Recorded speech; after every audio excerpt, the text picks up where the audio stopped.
panic. 500 billion, tinalo pa yung budget nung pandemic.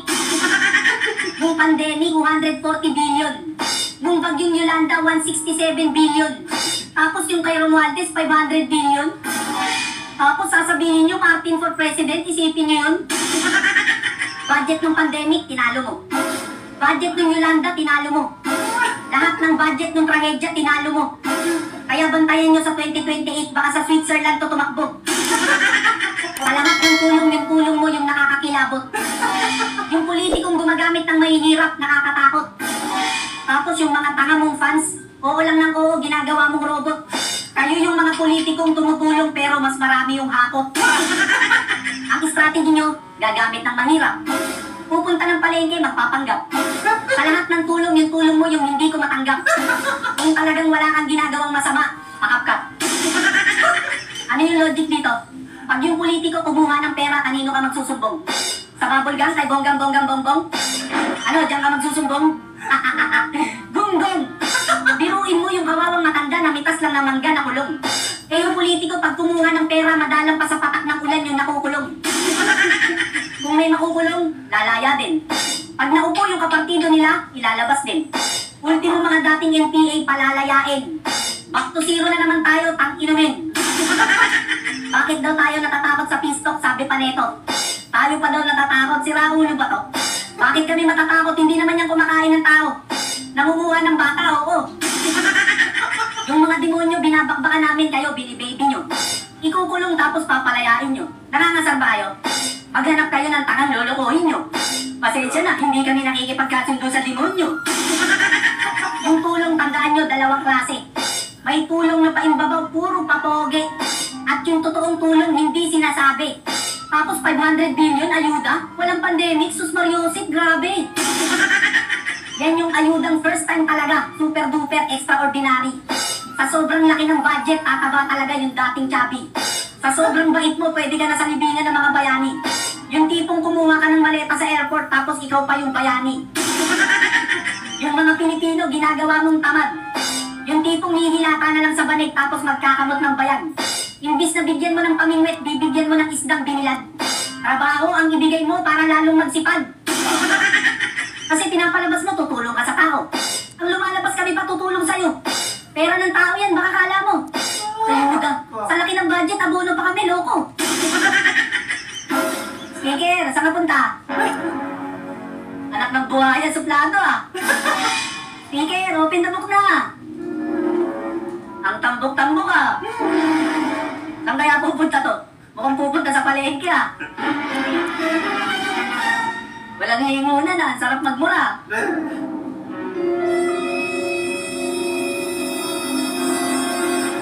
Lang yung buhay talaga to.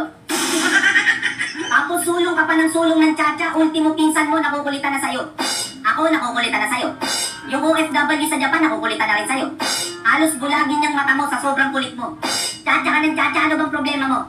Biruin mo yung Pangulo naging former president ng dahil sa'yo. Ben, ano sabi mong former president siya? Ano ka ba? Huli ka na sa balita. Si President Marcos, former president na. Talaga? Oo, nang dahil sa kanya. Yung binoto namin noong 2022 na Bongbong Marcos, anak ng baka, former president na. Lahat ng pangako ni former President Marcos, nagbabago na. Yung ICC, dating ayaw, ngayon pag-aaralan na. Tapos yung Chacha, dating ayaw, ngayon pag-aaralan na.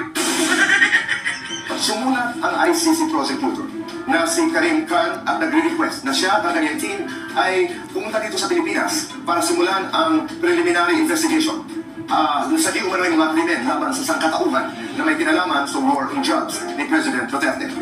Ano po ang inyong gagawin? Papayagan mo ba sila pumunta dito sa Pilipinas? Oo, hindi at bakit? Papayagan ko sila dito, pero magturista lang sila. Dahil ang pagkaunawa ko sa ICC, the ICC is there pagka walang judiciary na nag-ooperate sa isang bansa.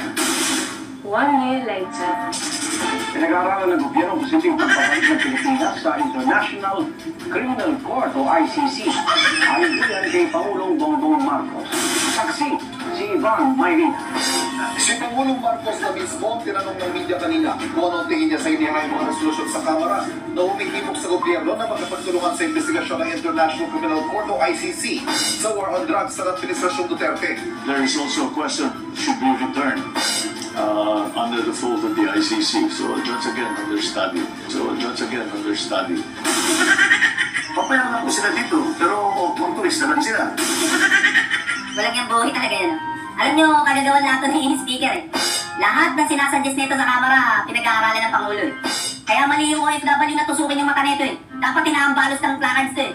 Una, ICC, pag-aaralan. Ngayon, pati Chacha, pag-aaralan na rin eh. Because it's maraming ibang kailangan gawin eh. For me, lahat itong mga pinag-usapan, kaya natin gawin na hindi palitan ng salingan. Yan ang pahayag ni Pangulong Bongbong Marcos patungkol sa charter change noong Pebrero. Pero nang tanungin ngayon kung suportado niya ang pag-amyenda sa konstitusyon sa gitna ng muling pagkabuhay ng usaping ito sa Kongreso, tila naiba na ang saloobin ng Pangulo. Well, we're just beginning to study what we are looking at here is the opportunity cost of those who would like to invest here but somehow the laws that derive from the Constitution when it comes to the economic provisions do not allow them to. Kita mo? Sumusunod sa'yo. Walang talaga yung speaker eh. Paano mo napapasunod yung Pangulo? May hawak ka ba diyang ebidensya or video? Bukod sa pabago-bago, wala nang sariling feelings yung Pangulo. Ikaw, speaker, namumuro ka na eh. Pagsasabihan kita eh. Ikaw, hindi ka namin binoto, masyado ang paekal eh. Pagkakaalam ko, Marcos, yung binoto namin, hindi Romualdez eh. Dahil sa'yo, unti-unti na nakakabuelo yung mga NPA eh. Una, ICC. Pangalawa, Chacha. Pangatlo, Pistok, mukhang pag-aaralan na rin. Ang hinihintay ko yung impeachment ni Ate Sara, mukhang pag-aaralan na rin. Ngayon, sabihin niyo sa akin kung sinong hindi madidismaya. Pwera na lang kung sip-sip tayo ka or madid ka. NPA, gagawin mong friend, baliw ka ba? Ano, suntukan tayo? Sandakot kayo mga tanga. Ang pakikipagkaibigan, pinipili yan. Yung salitang kaibigan, 8 letra lang yan. Yan ang dapat mong pag-aralan. Ultimo, pagbili mo ng kamatis sa palengke, kikilatisin mo kung anong dadamputin mo dyan. Once na makapili ka ng bulok, yung ibang mga kamatis mo, mabubulok din yan. At yung pagiging mabait, nilulugar yan sa tama. Mismong kamag-anak mo, kaya kang traidorin, kaibigan pa kaya. Kung mamumuno ka sa bansa, hindi puro bait, kailangan may tapang ka. Bait-bait, kaya hindi natatakot yung masasama. Higit sa lahat, huwag kang pabago-bago na sinasabi. Magpakatotoo ka, hindi yung nalilito kami. Ang tawag doon, 2 dila, double blade ang labi. Yung tipong laban ngayon, tapos bukas bawi. Nagbago sila, may bago ng kulay. Dilawang dala, dilawang galaw, ng bagong lipunan.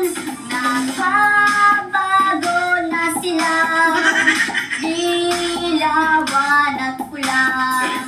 Nagtatagal na nga, bagong lipunan. Ano, naasar ka na ba? Hindi pa?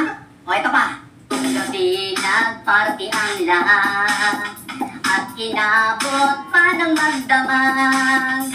Madaling araw nagiinuman, yung Marawi ay inis na ba?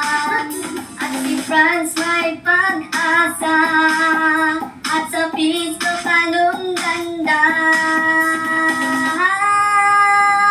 Nagbago sila, may bago ng kulay. Dilawang dala, dilawang gala,